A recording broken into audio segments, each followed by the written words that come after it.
Talk. You know it. You know me. I'm just trying to get ahead. All right. Get kind of noisy all of a sudden. So you want Southern Poverty Law And the NAACP. and NAACP. Okay. And that was it. Okay. Okay. Just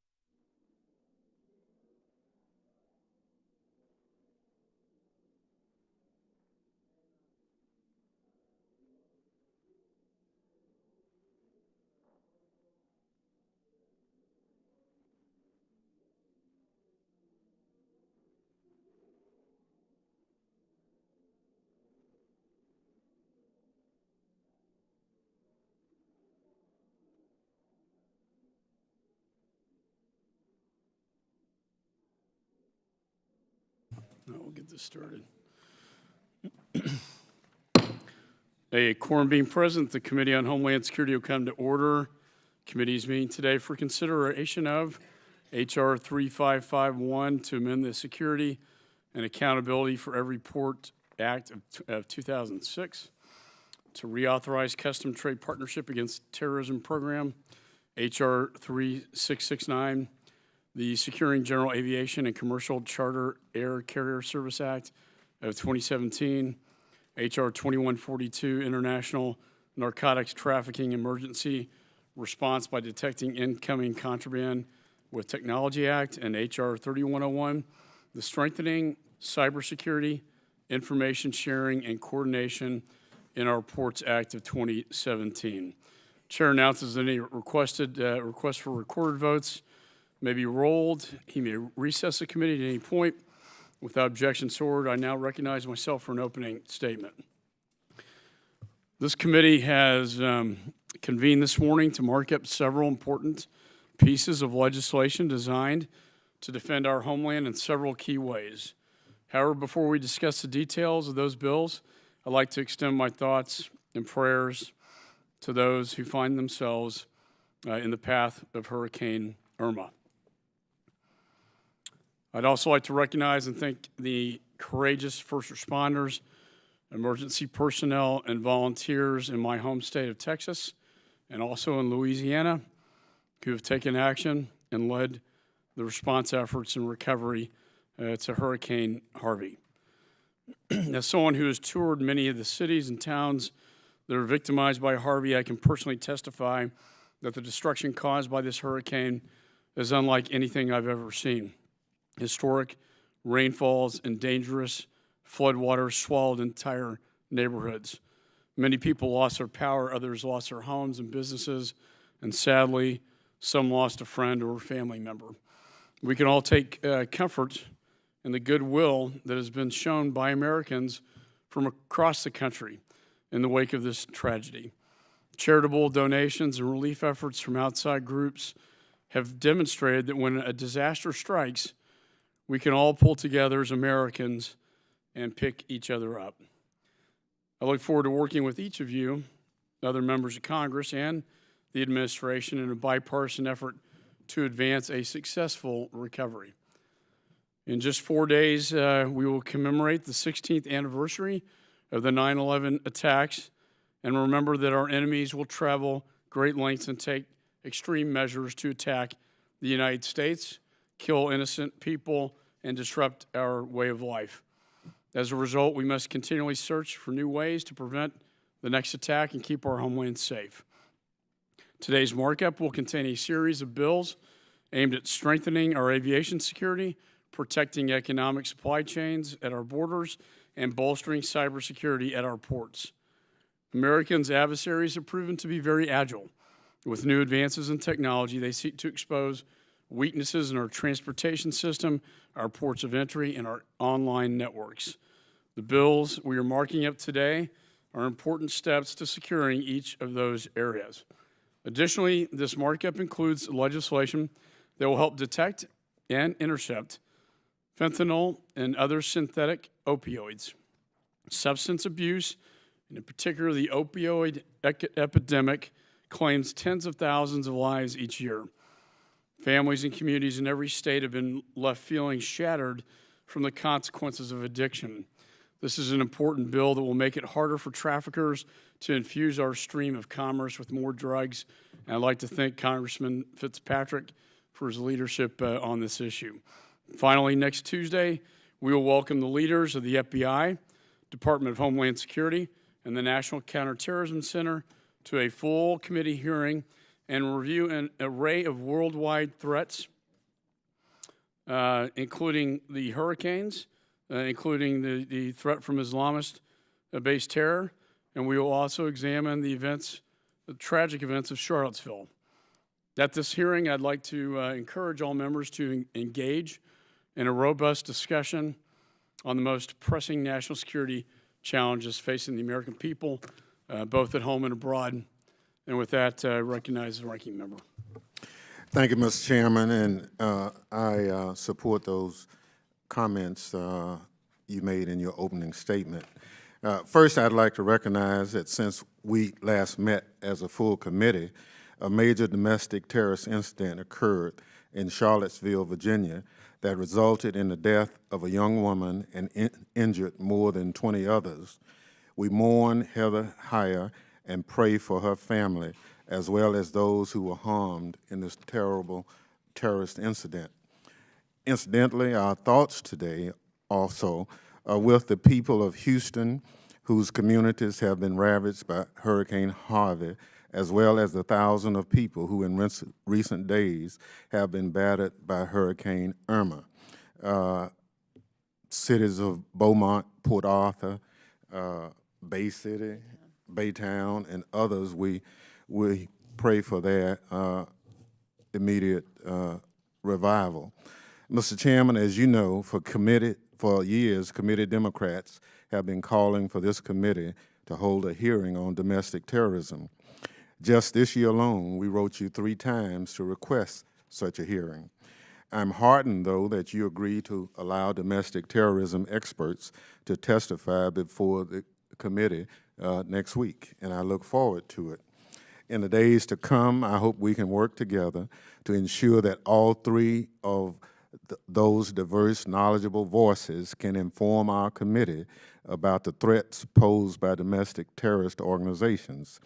Turning to today's business, however, I'm pleased that we are considering legislation to give CBP officers tools to interdict opioids and other dangerous substances, improve cybersecurity in our ports, enhance general aviation, and reauthorize the Customs Trade Partnership Against Terrorism program. Looking at the measures under consideration today, it strikes me that the 2 Democratic measures are particularly timely. A major center of economic activity, the Port of Houston, which was gravely impacted by Hurricane Harvey, is on our minds. H.R. 3101, the Strengthening Cybersecurity Information Sharing and Coordination in Our Ports Act of 2017, seeks to improve the level of cybersecurity at the Port of Houston and other ports across the nation. Another timely issue is the opioid epidemic that every day takes the lives of vulnerable Americans across the nation. H.R. 2142, the Interdict Act, will provide CBP officers with tools to better interdict fentanyl and other illegal substances to keep them out of our communities. With that, I look forward to considering the measures before us today that work toward improving the Department of Homeland Security and ensuring that the department stays on mission. I yield back. Thank the ranking member. Other members are reminded that opening statements may be submitted for the record. By agreement between the chair and ranking member, the committee by unanimous consent shall use an amendment roster today. Mr. Chairman. The ranking member is recognized. Reserving the right to object, I will not object. Would the chair please explain our agreement regarding the amendment roster? And I yield to the chair. I thank the gentleman and all committee members for agreeing to the use of an amendment roster. We've agreed that the bills be open to amendment at any point. We shall take up amendments in the order listed on the roster. The chair will allow members to offer amendments listed on the roster out of order to the extent practicable and in a manner not prohibited by House or committee rules. Amendments not listed on the roster may be considered at the conclusion of consideration of the roster. Additionally, it is my understanding there's a bipartisan agreement on a number of amendments. Members who have more than one amendment to a bill may be permitted to offer their amendments en bloc if they wish. I thank the chair for this explanation and withdraw my reservation. Thank the ranking member. I now call up H.R. 3551 to amend the Security and Accountability for Every Port Act of 2006 to reauthorize the Customs Trade Partnership Against Terrorism Program and discharge the Committee on Border and Maritime Security from further consideration. Bill is circulated in advance. Copies are available. Clerk shall designate the bill. H.R. 3551. The objection reading is dispensed with. Bill is considered read and open to amendment at any point. And an amendment in the nature of a substitute has been offered by the gentlelady from Arizona, Ms. McSally. Does the gentlelady wish to offer her amendment? Yes, Mr. Chairman, I have an amendment in the nature of substitute listed on the roster and ask for its consideration at this time. Clerk shall report the amendment. Amendment in the nature of substitute to H.R. 3551, offered by Ms. McSally. The objection reading is dispensed with. The amendment in the nature of substitute shall be considered base text for purposes of amendment. This amendment in the nature of substitute was noticed in compliance with committee rules. Chair recognizes the gentlelady from Arizona for 5 minutes. Thank you, Mr. Chairman. The Customs Trade Partnership Against Terrorism, or CTPAT, is the U.S. Customs and Border Protection's flagship global supply chain security program. CTPAT has over 12,000 participants and is recognized throughout the world as the premier cargo pre-vetting program. My amendment in the nature of a substitute reauthorizes the program for the first time in 11 years to ensure the program is ready to meet the dynamic threats currently facing the global supply chain and that CTPAT participants receive tangible benefits for their partnership with CBP in ensuring a secure supply chain. When a company joins CTPAT, they agree to work with CBP to protect the supply chain, identify security gaps, and implement specific security measures and best practices. In order to receive benefits, such as shorter wait times and fewer inspections at ports of entry, applicants must enhance security throughout their supply chain by undergoing vetting and a site visit by CBP to validate the implementation of security criteria. While the Safe Port Act of 2006, which first established the program, set a strong foundation for the current success of CTPAT, this bill not only codifies the structure of the current program, but also makes sure that CTPAT remains a true partnership between CBP and private industry. Under this bill, CBP will be required to formally liaise with industry stakeholders when implementing new or updated security criteria and provide tangible benefits to all participants at various stages of the CBP vetting and site visit validation process. My amendment in the nature of a substitute also reduces redundant inspections on pre-vetted cargo and provide CBP with a mechanism to suspend or expel participants from the program if they fail to abide by security requirements or pose a threat to national security. Furthermore, it establishes a process for CBP with congressional oversight requirements to continuously vet participants, review their security measures, and conduct site visits of their facilities to ensure compliance with and continued dedication to security measures. Reducing wait times and inspections for participants who enhance the global supply chain greatly enhances cross-border trade and economic growth, while reducing the workload of the already overworked officers of CBP.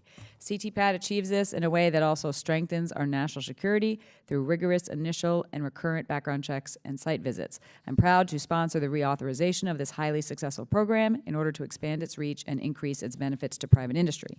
I'm also pleased to say that CTPAT reauthorization has received letters of support from the U.S. Chamber of Commerce, the National Retail Federation, and the Transportation Intermediaries Association, and the Express Association of America. I ask that they be entered in the record. Without objection, so ordered. And I urge my colleagues to support this bill, and I yield back the remainder of my time. Gentlelady yields. Is there any further discussion on the amendment in the nature of a substitute? There being no further discussion of the amendment in the nature of a substitute, the committee will move to consideration of the amendments on the roster. Per the agreement listed first is the amendment offered by the gentlelady from California, Ms. Berrigan. Would the gentlelady like to offer her amendment? Yes, thank you, Mr. Chairman. I have 2 amendments at the desk. Without objection, so ordered. The clerk shall report the en bloc amendment. En bloc amendment to the amendment in the nature of a substitute to H.R. 3551, offered by Ms. Barragon. Without objection, reading is dispensed with. The gentlelady is recognized for 5 minutes on the amendment. Thank you. I respectfully request that the 2 amendments be considered in block at this time. My first amendment seeks to ensure that CBP rely on the Coast Guard or another DHS component to conduct site visits for CTPAT applicants, the validation criteria be harmonized. This amendment ensures all public and private entities that undergo inspections are held to the same standards and that overall, the level of supply chain security is bolstered throughout the system.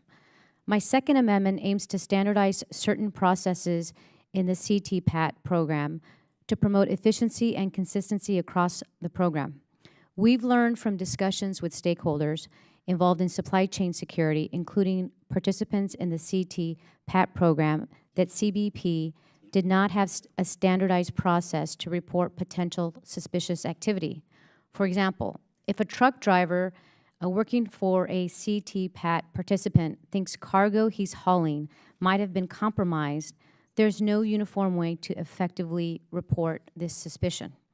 As such, today, the CTPAT participants report suspicious activity in a variety of ways, and whether CBP can or does follow up on these reports is unclear. My amendment requires CBP to create a standard reporting process and begin engaging with CTPAT participants about how to utilize this new process. Such a formal reporting process could help CTPAT participants and CBP address problems in a timely manner. This amendment also requires that CBP establish procedures for agency personnel to use in carrying out certifications, validations, recertifications, and revalidations of CTPAT participants. This approach was a recommendation made by the Government Accountability Office to ensure accuracy and consistency within the record management system that CBP maintains. By establishing such a standardized process, CBP will be able to better ensure consistency in reporting across all field offices regarding required and completed security validations. With that, I urge my colleagues to support my in-block amendment and yield back the balance of my time. Gentlelady yields back. Any further discussion of the amendment? There being no further discussion, the question now occurs on the en bloc amendment to the amendment in nature of substitute offered by the gentlelady from California. All those in favor signify by saying aye. Aye. All those opposed signify by saying no. In the opinion of the chair, the ayes have it. The amendment is agreed to. Listed next is an amendment offered by the gentleman from California, Mr. Correa. Would the gentleman like to offer his amendment? Yes, Mr. Chairman, I have two amendments at the desk that I wish to be considered in block at this time. Without objection, so ordered. The clerk shall report the en bloc amendment. En bloc amendment to the amendment in the nature of substitute to H.R. 3551, offered by Mr. Correa. Without objection, reading is dispensed with. The gentleman is recognized for 5 minutes. Mr. Chairman, my first amendment would refine the authority of the CBP Commissioner to waive consultation on establishing new, additional, or updated security criteria in the event of a significant and imminent risk to national security. It would also require the Commissioner no later than 120 days after the issuance of such a waiver to inform stakeholders whether the risk conditions have changed and if the waiver should be maintained. My second amendment aims to address problems identified by the Government Accountability Office, GAO, in February of 2017 regarding participant data in the Custom Trade Partnership Against Terrorism, or the CTPAT program. Specifically, GAO found that CBP's data was not sufficiently consistent or reliable to track and measure participant benefits. This amendment directs CBP to develop a method to assess the benefits realized by program participants. The amendment specifically requires CBP to develop milestones and completion dates for addressing and assessing data reliability issues. With that, I urge my colleagues to support my in-block amendments and yield back the balance of my time. Gentleman yields back. Any further discussion on the amendment? There being no further discussion, the question now occurs on the en bloc amendment to the amendment in the nature of substitute offered by the gentleman from California. All those in favor signify by saying aye. Aye. All those opposed signify by saying no. In the opinion of the chair, the ayes have it, and the amendment is agreed to. There are no other amendments listed on the roster. Are there any other amendments to the amendment in the nature of a substitute? Hearing none, the question now occurs on agreeing to the amendment in the nature of a substitute to H.R. 3551 as amended. All those in favor signify by saying aye. Aye. All those opposed signify by saying no. In the opinion of the chair, the ayes have it. The amendment in the nature of a substitute is agreed to. Question now occurs on reporting the bill H.R. 3551 as amended to the House with a favorable recommendation. All those in favor signify by saying aye. Aye. All those opposed signify by saying no. In the opinion of the chair, the ayes have it. The motion is agreed to. Without objection, the motion to reconsider is laid on the table. Staff is authorized to make any technical and conforming changes. I now call up H.R. 3669, the Securing General Aviation and Commercial Charter Air Carrier Service Act of 2017. Bill will circulate in advance. Printed copies are available. Clerk shall designate the bill. H.R. 3669. Without objection, reading is dispensed with. Bill is considered read and open to amendment. And I appoint the gentleman from Kansas, Mr. Estes, is recognized for 5 minutes on his bill. Thank you, Mr. Chairman. I'm proud to represent the 4th District of Kansas, which includes the city of Wichita. Due to the presence of many aviation enthusiasts and manufacturers in Wichita, it is known as the air capital of the world. My constituents and I take pride in this designation, and because of this, I believe that it is important for the Transportation Security Administration to prioritize certain safety concerns raised by the general and commercial charter aviation communities. This is why I have introduced H.R. 3669, the Securing General Aviation and Commercial Charter Air Carrier Service Act. General aviation and commercial charters account for nearly 2/3 of all towered operations in the United States. This does not account for all of the thousands of untowered operations in the United States that are only served by this community. However, general aviation and commercial charter air service represents a small fraction of TSA's shareholder community, resulting in their issues and concerns to fall to the bottom of the agency's priorities. This bill seeks to elevate some of these important but often overlooked security issues. Commercial charters are forced to use antiquated and insecure systems to ensure their passengers' safety. Currently, the software needed to connect to TSA's secure flight system for vetting passengers costs tens of thousands of dollars. Commercial airlines, serving 2.5 million passengers a day, can easily adapt the software. However, smaller operators do not have the passenger volume to absorb this cost.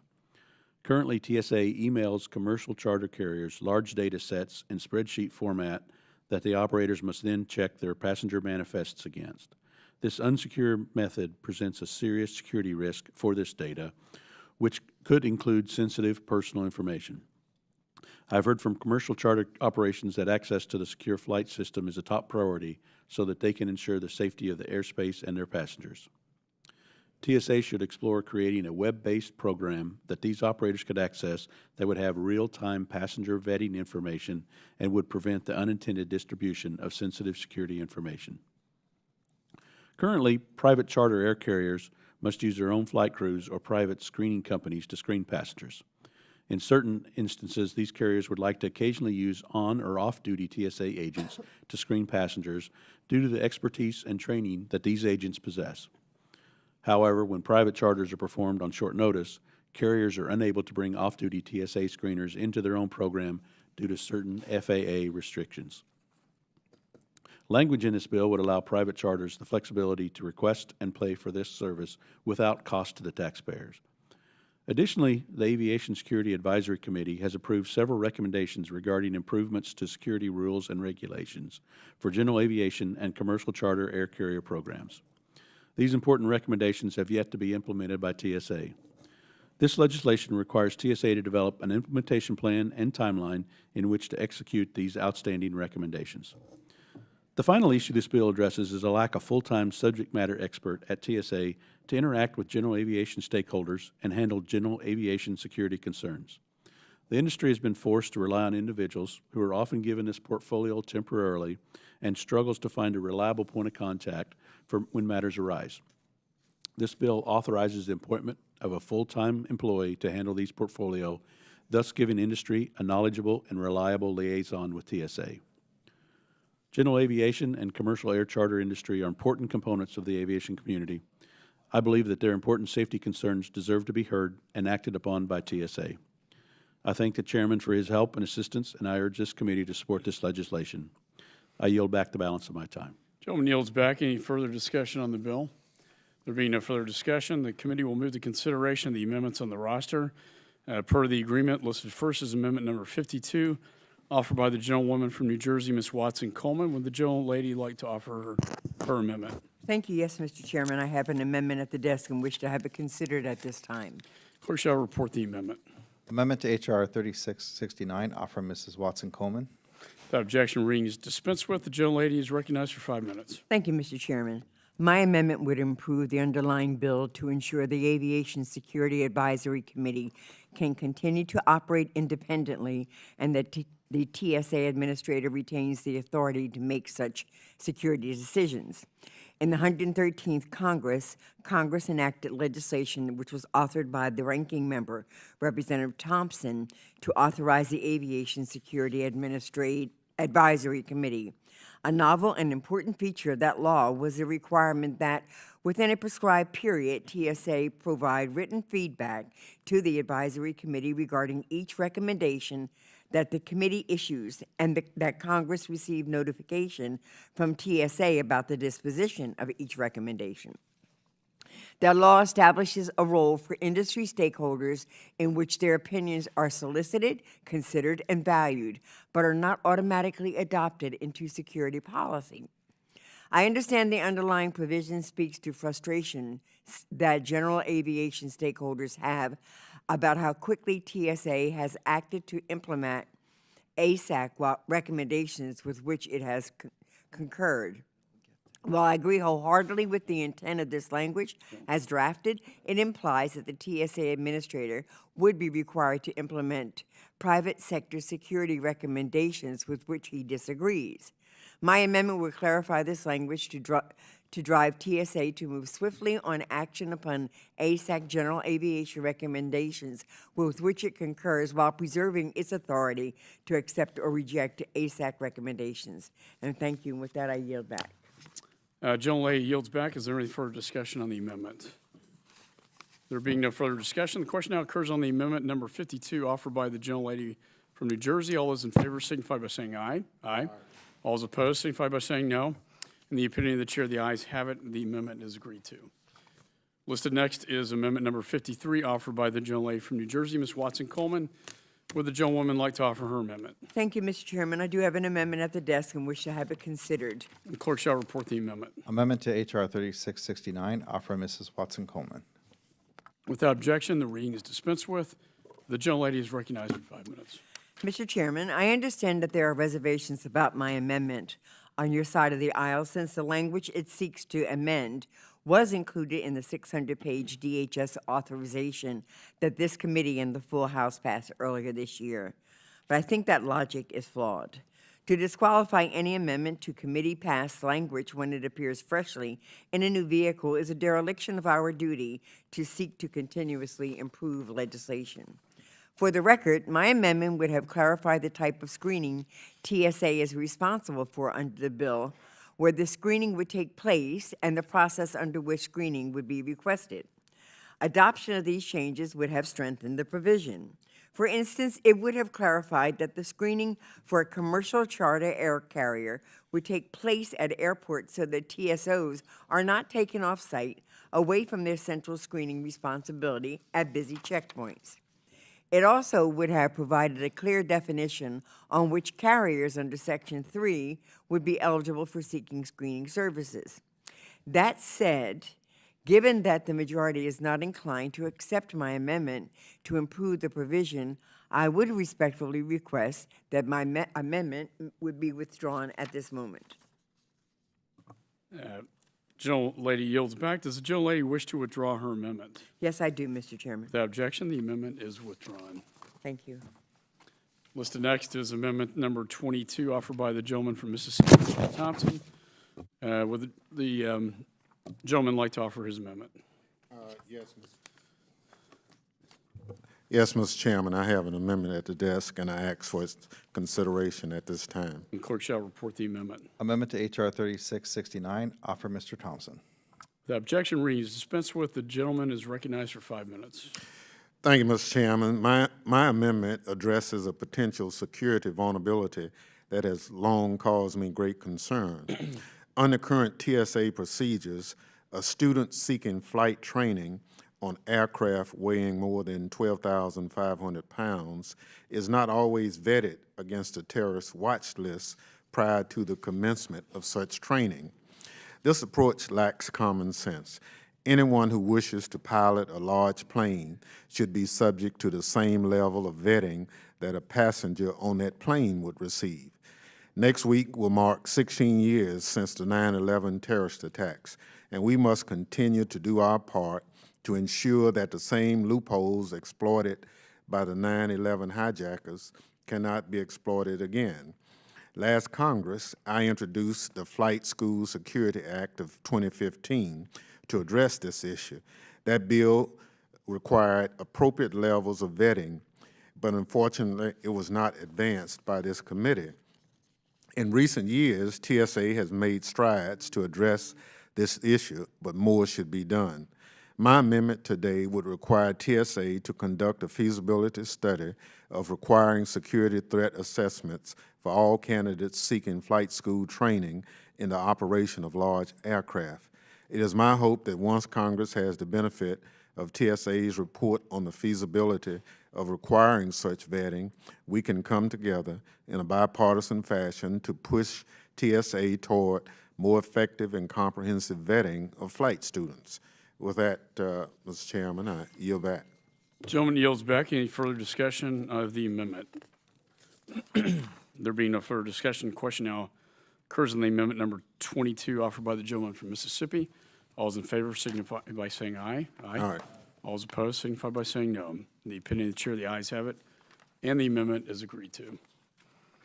There are no other amendments listed on the roster. Are there any other amendments to the bill? Hearing none, the question now occurs on agreeing to the bill H.R. 3669 as amended. All those in favor signify by saying aye. Aye. All those opposed signify by saying no. In the opinion of the chair, the ayes have it. Bill is agreed to. Question now occurs on reporting the bill H.R. 3669 as amended to the House with a favorable recommendation. All those in favor signify by saying aye. Aye. All those opposed signify by saying no. In the opinion of the chair, the ayes have it. The motion is agreed to. And without objection, motion to reconsider is laid on the table. Staff is authorized to make any technical and conforming changes. I now call up H.R. 2142, the Interdict Act, and discharge the Subcommittee on Border and Maritime Security from further consideration. Bill was circulated in advance. Printed copies are available, and the clerk shall designate the bill. H.R. 2142. Without objection, reading is dispensed with. Bill is considered read and open to amendment at any point. An amendment in the nature of a substitute has been offered by the gentleman from Pennsylvania. Mr. Fitzpatrick, does the gentleman wish to offer his amendment? Yes, Mr. Chairman, I have an amendment in the nature of a substitute listed on the roster and ask for its consideration at this time. Clerk shall report the amendment. Amendment in the nature of substitute to H.R. 2142, offered by Mr. Fitzpatrick. Without objection, reading is dispensed with. The amendment in the nature of substitute shall be considered base text for purposes of amendment. This amendment was noticed to committee members in compliance with the committee rules. Chair recognizes the gentleman from Pennsylvania for 5 minutes. Thank you, Mr. Chairman. As communities across my district and across our nation continue to deal with the crisis of opioid abuse and addiction, it's hard to imagine that a synthetic drug exists that's up to 50 times stronger than heroin and 100 times stronger than morphine. Fentanyl is a manufactured opioid which, especially in its illicit versions, has contributed to tens of thousands of deaths. Especially concerning is the fact that this synthetic poison can be ordered online and delivered via mail or express consignment couriers from places like China. And because of its high potency in small amounts, fentanyl is extremely difficult for authorities to detect. That's why myself and Congresswoman Tsongas have introduced the Interdict Act, which is a bipartisan piece of legislation that provides U.S. Customs and Border Protection access to the latest screening devices and chemical screening devices and scientific evidence to support and detect and intercept synthetic opioids before they can cause more harm. Mr. Chairman, the Interdict Act ensures that CBP will have additional portable chemical screening devices available at ports of entry and at mail and express consignment facilities, and additional fixed chemical screening devices available at CBP laboratories. It will also provide CBP with sufficient resources, personnel, and facilities, including scientists, available during all hours of operation to interpret screening test results from the field. And it will authorize, based on CBP guidance, the appropriation of $15 million for hundreds of new screening devices, laboratory equipment, facilities, and personnel for support during all hours of operation. Combined, the additional chemical screening devices, scientists, and other resources will help safeguard CBP field personnel from exposure to fentanyl and other deadly synthetic opioids and narcotics and prevent their unlawful importation. Mr. Chairman, as an EMT and former federal drug crime prosecutor, I've seen firsthand the devastating impact of addiction in our communities and understand the increased danger added by synthetic opioids like fentanyl. Illicit fentanyl being trafficked into the United States poses an increasingly grave threat to the American people, and by advancing this legislation, this committee can advance this part of our larger response to the opioid epidemic and align our policy with the President's Commission on Combating Drug Addiction and the Opioid Crisis, which has prioritized stopping the flow of fentanyl in its interim report. I urge all my colleagues for bipartisan support in advancing this important measure to save our communities, to save our constituents from this gripping, deadly epidemic. Mr. Chairman, I yield back. Gentleman yields back. Any further discussion on the amendment in nature of substitute? Mr. Chairman, Ms. I'd like Jackson to Lee is recognized. Thank the last word. Thank you very much. I thank Mr. Fitzpatrick for a very important initiative with Ms. Tongass dealing with the interdiction for opioid users, and obviously this is an issue that we've been working on for a very long time, and I hope that we'll have the opportunity to move this legislation as we're working on these issues in judiciary. It's very important in Homeland Security that CBP has the ability to detect what may be very harmful to the people of this country. Let me take a moment as well to thank all of the resources of the Department of Homeland Security who were present on the ground during Hurricane Harvey, and I recognize that they now have other tasks as they move to deal with Hurricane Irma. But we in Houston, experiencing the most significant natural disaster in the United States, chronicled in terms of the 50 inches of rain and the disasters that we faced, people in conditions where all of their belongings were literally taken, feeding trucks going throughout the community. I want to express my appreciation and certainly make mention of my colleagues who are from Texas here, and to the chairman and ranking member. I want to express my appreciation for your concern, your instruction, and your continued guidance as we try to recover in Texas, and I certainly will join in the help toward Irma. I think the important point that should be made is that this is going to be a very long recovery. The impact in the Gulf region was so significant because Harvey was a slow-moving storm and over 50 inches of rain. On a conference call this morning with my local leaders, we still have areas that are underwater and still have rescue trucks out to determine whether, and recovery trucks, if you will. We lost almost 60 people, upwards of 60 people, many of them volunteers, some of them volunteers who came with no questions asked, and their newly bought boats or borrowed boats or any kind of boat that they could find. And one was a dreamer who came from Lufkin, who was electrocuted in the water near my congressional district. I also lost 6 family members who lived, the children, their mother lived in my congressional district all at once in a van. So this is still a very emotional time for Houston, Harris County, and the Gulf region. It's a long journey to repair, and we need the support not only of this committee and this department to ensure that the FEMA staffing that we're so dependent on is there in full force. That is the greatest fear that they have, is the shortness possibly of the FEMA staff, that they do have to move to other disasters, rightly so, but we are in need of full staffing for FEMA. The other point that I think is important for this committee to make a statement, and I would call upon the leadership. I know that many have done their individual statements. I would almost wanted us to have an amendment to pass, and that is dealing with the Dreamers. The confusion that was announced by this president on Monday and the follow-up commentary coming from Attorney General Sessions, who has never seen an immigration bill that he could even counter and was a vigorous opponent of a passed DREAM Act bill in 2010 by the House of Representatives, of which he single-handedly blocked in the United States Senate. He has never been a friend of any immigrant, legal or undocumented. And so to have him be the face of the administration was tragic. But the main point is to use the Department of Homeland Security in the most horrid and cruel way to send out instructions that says not that you are legal or status for 6 months, but go and get your travel documents and be prepared to be deported. I am ashamed of my nation. I cannot believe, regardless of political party, that anyone would be so cruel.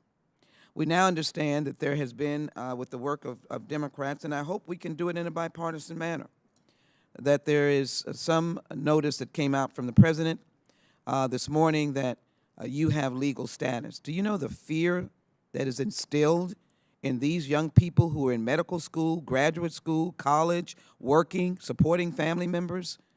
We have 140,000 Dreamers in the state of Texas, many of them impacted by Hurricane Harvey. And so I believe it's important to have a statement coming from the committee that we are concerned and that we hope that the Department of Homeland Security will not be giving cruel signals, that they are not asking people to get their travel documents, that they will not be sending ICE officers to medical schools and places of worship and elementary schools, or where they might think a Dreamer parent might be dropping off a child. This is a very tragic situation, and I want to thank the ranking member, Mr. Thompson, for his leadership, his presence on this issue. I want to thank the chairman, who I know has a heart that looks long into the future of our country and knows the important responsibility of the Department of Homeland Security. But I do believe that we need to be in the forefront of using the laws right and not wrong. And over the last 48 hours, we have used these laws wrong and instructions wrong. And, Mr. Chairman, they came from the Department of Homeland Security, and I think that is appalling, that they jumped the gun or they were told to do it. I don't know what they were doing, but they sent this message out, and I find it particularly appalling. I don't know if my amendment was made in order, but I've certainly asked that no funding be utilized to implement the order that was presented on Monday, and I hope it gets bipartisan support if it was made in order. I thank you for your courtesies of extending my time, and so I want to conclude with a thank you and a request. Thank you for what you've done already for those victims, survivors, guests of Hurricane Harvey, which is through the Gulf region. My colleague, Congressman Vila, was in the area as well, and I know of his hard work. Thank him for his hard work, and other members. And then I ask that we clarify with Department of Homeland Security that the Dreamers do not have to pack up their bags and get travel documents. I'm speechless. But thank you so very much, and I yield back. Let me first say to the gentlelady, I associate myself with your remarks with respect to the devastating hurricane that we both share in our respective districts in the Houston area. I've worked with you in the past, and I look forward to working with you moving forward with FEMA specifically, as this committee does have oversight of FEMA responsibilities. And we had the administrator scheduled on September the 6th, I think due to both Harvey and Irma. That has now been rescheduled to September the 27th, where we'll have the FEMA administrator, Brock Long, testify. And once again, I look forward to working with you on what will be a long-term recovery for our great state. And unfortunately, as Irma hits, probably a long-term recovery in Florida as well. There being no further discussion of the amendment in the nature of a substitute, the committee now moves to consideration of the amendments to the amendment in the nature of a substitute. There are no amendments listed on the roster. Any amendments to the amendment in the nature of a substitute? There being no amendments, the question now occurs on agreeing to the amendment in the nature of a substitute H.R. 2142. All those in favor signify by saying aye. Aye. All those opposed signify by saying no. In the opinion of the chair, the ayes have it, and the amendment in the nature of a substitute is agreed to. Question now occurs on reporting H.R. 2142 as amended to the House with a favorable recommendation. All those in favor signify by saying aye. Aye. All those opposed signify by saying no. In the opinion of the chair, the ayes have it. The motion is agreed to. Without objection, motion to reconsider is laid on the table. Staff is authorized to make any technical and conforming changes. I now call up H.R. 3101, the Strengthening Cybersecurity, Information Sharing and Coordination in Reports Act of 2017 and Discharge Subcommittee on Cybersecurity and Infrastructure Protection from further consideration. Bill was circulated in advance and printed copies are available. Clerk shall designate the bill. H.R. 3101. Without objection, reading is dispensed with. The bill is considered read and open to amendment at any point. Is there any further discussion on the bill? Ms. Berrigan is recognized. Thank you, Mr. Chairman. I just want to express my support for my colleagues' important bill to strengthen cybersecurity, information sharing among our maritime ports. Now, I represent the Port of Los Angeles, which is, I like to call it America's port, the largest port by container volume in our country. And not long ago, just a couple months ago, there was a cyber attack there that shut down the largest terminal and really had an impact on the movement of goods, and what it means to the economy is enormous. The ability for us to have rapidly sharing information goes to help these emerging threats and allows us to defend against cyber attacks. So having a maritime representative in the National Cybersecurity and Communications Integration Center is deeply important. So I just wanted to take a moment to express my support. I know that the Port of Los Angeles also supports this, and I hope all our colleagues do too. I yield back the balance of my time. The gentlelady yields back, and I'm very familiar with that cyber attack, and I look forward to visiting you perhaps this fall in Los Angeles and get a tour of the port there and the cybersecurity operations. So with that, gentlelady yields back. Any further discussion on the bill? There being no further discussion, no amendments listed on the roster. Does any amendment wish to offer an amendment? There being no amendments, a question now occurs in agreeing to the bill H.R. 3101. All those in favor signify by saying aye. Aye. All those opposed signify by saying no. In the opinion of the chair, the ayes have it. The bill is agreed to. Question now occurs on reporting H.R. 3101 to the House with a favorable recommendation. All those in favor signify by saying aye. Aye. All those opposed signify by saying no. In the opinion of the chair, the ayes have it. Motion is agreed to without objection. Motion to reconsider is laid on the table. And before I close, I would just like to say that this committee has passed 43 bills, this Congress, which is 1/6 of all bills sitting in the Senate. 1/6 has come out of this committee. 2 public laws have been signed, obviously into law. Our reauthorization bill that took a tremendous amount of work by the committee, the staff on both sides of the aisle, and 7 other committees, languishes in the Senate. So I would ask the ranking member join me in getting the Senate to act on these bills that are simply for the good of the American people, to better protect the American people, and the first reauthorization of the department since its creation in 15 years. I'm proud of the work this committee's done, and I'd say 99% of the time in a bipartisan way. That's the way it should be, and I'm proud of that record. And I want to thank the ranking member and members on both sides of the aisle and all the staff for the good work that we've done this Congress. So this now concludes the consideration of bills noticed by the committee today. Mr. Chairman. Mr. Katko is recognized. Mr. Chairman, pursuant to Rule 22, Clause 1 of the Rules of the House, I move that the committee authorize the chairman to offer such motions as may be necessary in the House to go to conference with the Senate on the bills ordered reported by this committee today or on similar Senate bills. Without objection, the motion is agreed to. Mr. Chairman. Ranking member is recognized. Mr. Chairman, pursuant to House Rule 11, Clause 2L, I ask that members have 2 calendar days to file with the clerk of the committee supplemental, additional, or minority views on each of the bills ordered reported by the committee today. Without objection, so ordered. There being no further business to transact, the committee now stands adjourned.